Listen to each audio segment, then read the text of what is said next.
गर्मी के दिन थे और शाम होते ही गांव की चौपाल पर कुछ लोग इकट्ठा हो गए थे और वहां बैठे लोग दिन भर की थकान को बातों में घोल रहे थे। वहीं पास में बैठे थे नारायण चाचा, जिनकी आंखों में न जाने कितने राज दबे थे। चाचा, आप तो बहुत जगह घूमे हैं, लेकिन एक बात बचपन से सुनते आए हैं कि एक बार आप रास्ता भटक गए थे और फिर कुछ ऐसा हुआ था जिसे आपने कभी किसी को नहीं बताया। हाँ चाचा, बताइए ना, आज तो हम सब हैं यहाँ, डरेंगे भी नहीं। हल्की हंसी सब तरफ फैल जाती है, लेकिन नारायण चाचा चुप है। वो मुस्कुराए नहीं, सिर्फ एक गहरी सांस भरी और बोले, ये कोई कहानी नहीं है, ये मेरी बीती जिंदगी का एक हिस्सा है जिसे मैं भूलना चाहता था, पर यह याद दिलाने आ ही जाती है। तो फिर चाचा बताइए ना, क्या हुआ था उस रात? वो बात कोई 35-40 साल पुरानी है, जब मैं अपने मामा के गांव जा रहा था। टोंगना नाम था उस गांव का। शाम का समय था, दिन ढल रहा था और मैंने सोचा था कि जल्दी पहुंच जाऊंगा, लेकिन उस दिन कुछ ऐसा हुआ जो अब भी मेरे ख्वाबों में जिंदा है। फिर क्या हुआ?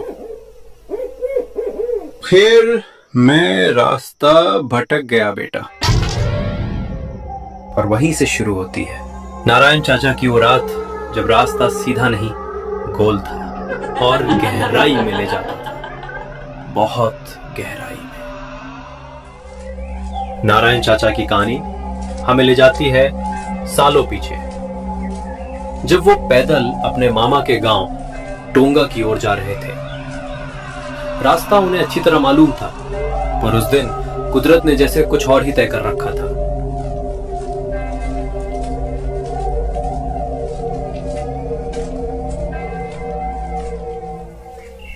मैं सरवनपुर से चला था।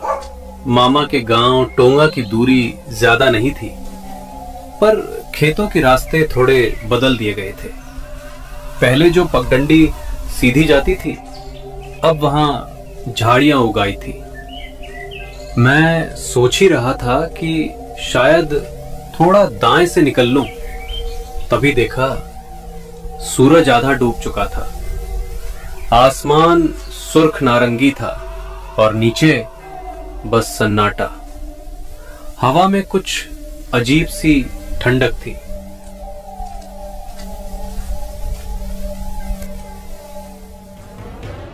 अरे, ये रास्ता तो पहले ऐसा नहीं था। कहां निकल आया मैं? तभी कुछ ही कदम दूर एक औरत खड़ी दिखी, जैसे किसी का इंतजार कर रही हो। सफेद नहीं, लेकिन एक फीकी साड़ी, सिर पर पल्लू और चेहरा बिल्कुल शांत।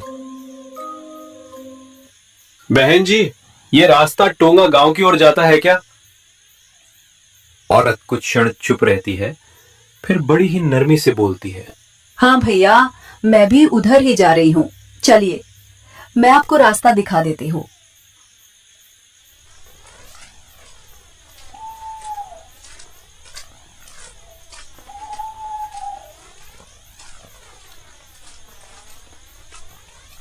आपका घर टोंगा में ही है क्या? रहती तो थी, अब बस आती जाती हूँ। नारायण कुछ कहना चाहता था, पर चुप हो जाता है। रास्ता अब और सुनसान हो गया था।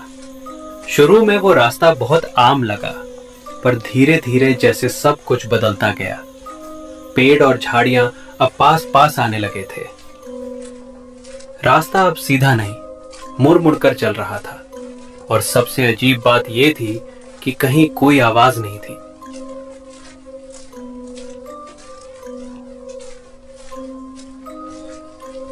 ये रास्ता तो मुझे जाना पहचाना नहीं लग रहा, और ये औरत, कुछ तो अजीब है इसमें।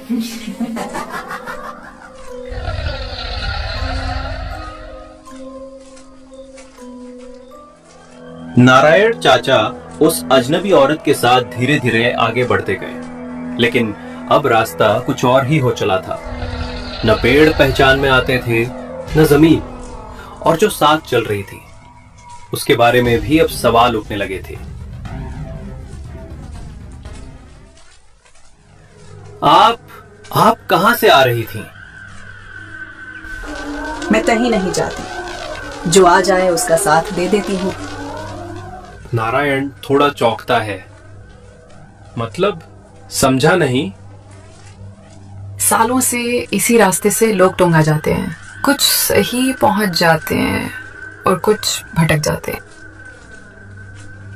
अब तक नारायण को ये औरत बेहद शांत और सीधी लगी थी, लेकिन उसकी बातें अब उलझाने लगी थी। उसके लहजे में कुछ अजीब था, जैसे वो कुछ छुपा रही हो या फिर सब कुछ जानती हो। आपका नाम क्या है बहन जी? नाम से क्या होगा भैया, नाम याद भी तो वही रखता है जो लौट कर आता है। नारायण मन ही मन में सोच रहा, ये कैसी बात थी?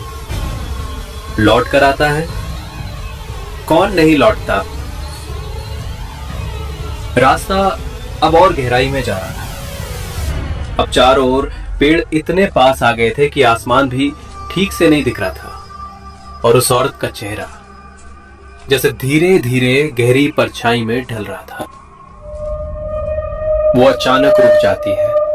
अक्सर लोग पूछते हैं कौन हूं मैं, पर जब तक जवाब मिलता है बहुत देर हो चुकी होती है। नारायण अब समझ गए थे कि जो साथ चल रही है वो कोई आम औरत नहीं थी, पर अब रुकने का रास्ता नहीं था, सिर्फ आगे जाना था, वहां जहां उसकी मंजिल नहीं, मौत छुपी थी।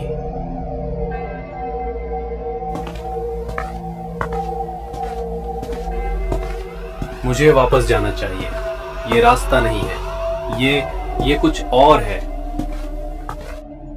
भैया अब वापस नहीं जाते, जो आ जाए उसे यहीं रुकना पड़ता है। बहन जी, ये टोंगा नहीं है, ये कौन सा रास्ता है? मैंने तो कहा था ये वही रास्ता है जो हर किसी को नहीं ले जाता टोंगा। औरत अब धीरे धीरे बदलने लगी थी।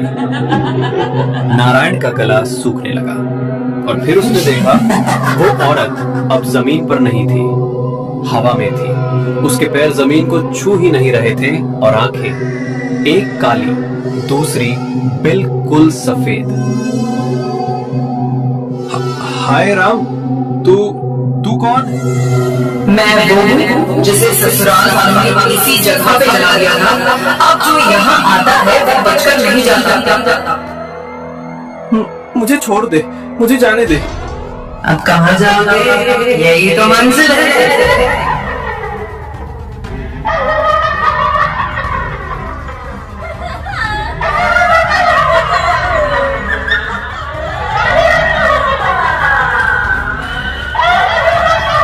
नारायण ने पूरी ताकत लगाकर दौड़ लगाई। कांटे, कीचड़, पेड़ कुछ नहीं देखा, बस भागता गया।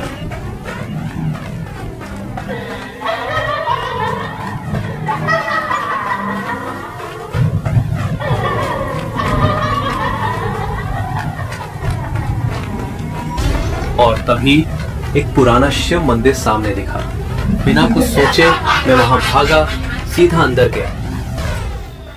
हल्की हल्की हवा चल रही थी, शिगुर फिर से सुनाई देने लगे थे। थोड़ी देर तक सन्नाटा छाया रहता है। नारायण चाचा की बात खत्म हो चुकी थी, लेकिन चारों ओर बैठे लड़कों की सांसें जैसे थम गई थी। कोई कुछ बोल नहीं रहा था। सबकी नजरें चाचा के चेहरे पर टिकी थी, जहां अब भी उस रात का डर जिंदा था। चाचा, फिर आप वहां से लौट कैसे पाए? भगवान की मर्जी थी बेटा। अगर उस वक्त वो मंदिर ना होता तो शायद आज मैं यहां ना बैठा होता। चाचा, आपने किसी को बताया नहीं कभी? कई बार सोचा, पर लोग हंसते या फिर डर के मारे उस रास्ते को बंद कर देते। पर आज तुमने पूछा तो सोचा बता दो, शायद कोई और उस मोड़ पर ना भटके। कौन सी जगह थी वो? मझोली पीपल की चौपाल के पीछे जो पगडंडी है, वहीं से शुरू होता है वो रास्ता और वहीं खत्म हो जाती है कई जिंदगियां।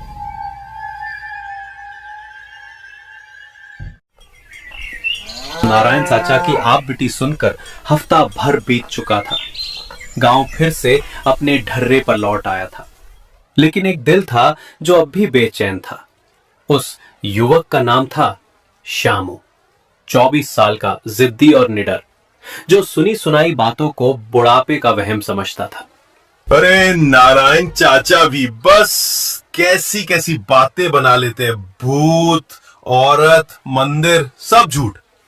मैं तो आज उसी रास्ते से जाऊंगा जो उन्होंने मना किया था।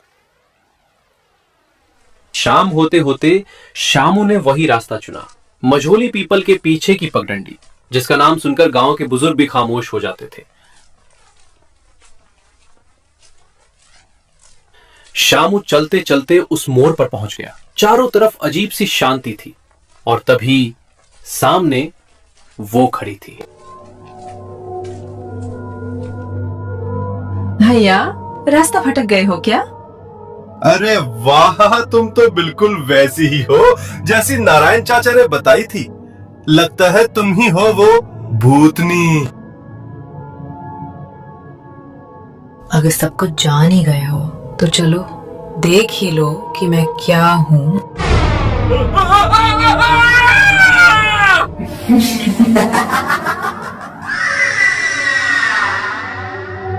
भैया, रास्ता भटक गए हो क्या?